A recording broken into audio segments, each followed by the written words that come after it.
বন্ধুরা তোমরা কি জানো আল্লু অর্জুন একটা মুভি করার জন্য কত টাকা নেয়? তাছাড়া শাহরুখ খান, সালমান খান, বিজয়, প্রভাস তারাই বা কত টাকা পায়? তো আজকের ভিডিওতে ভারতের এমন 10 জন অভিনেতার পারিশ্রমিক নিয়ে আলোচনা করব যারা একটি মুভি করতে 100 কোটিরও বেশি পারিশ্রমিক নিয়ে থাকেন। আর সবার শেষে যা কথা বলবো তার পারিশ্রমিক শুনলে আপনার চোখ কপালে উঠে যাবে। তো চ্যানেলটিতে সবাই সাবস্ক্রাইব করতে ভুলবেন না। নাম্বার 10 সালমান খান। সালমান খান একটি মুভি করতে 100 কোটি রুপি নিয়ে থাকেন।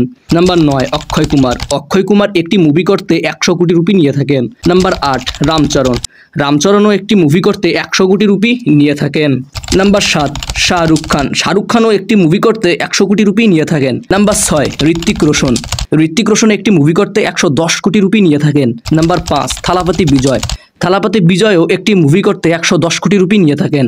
নাম্বার 4 অজয়। অজয়ও একটি মুভি করতে 115 কোটি রুপি নিয়ে থাকেন। নাম্বার 3 ইয়াশ। ইয়াশ একটি মুভি করতে 150 কোটি রুপি নিয়ে থাকেন।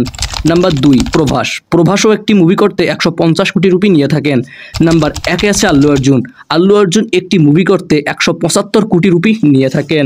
বন্ধুরা যে তথ্যগুলো আপনাদের দিলাম তা 2025 সাল অনুযায়ী। তো আপনাদের ফেভারিট অভিনেতাকে তা কমেন্ট বক্সে জানান আর লাইক করতে ভুলবেন না।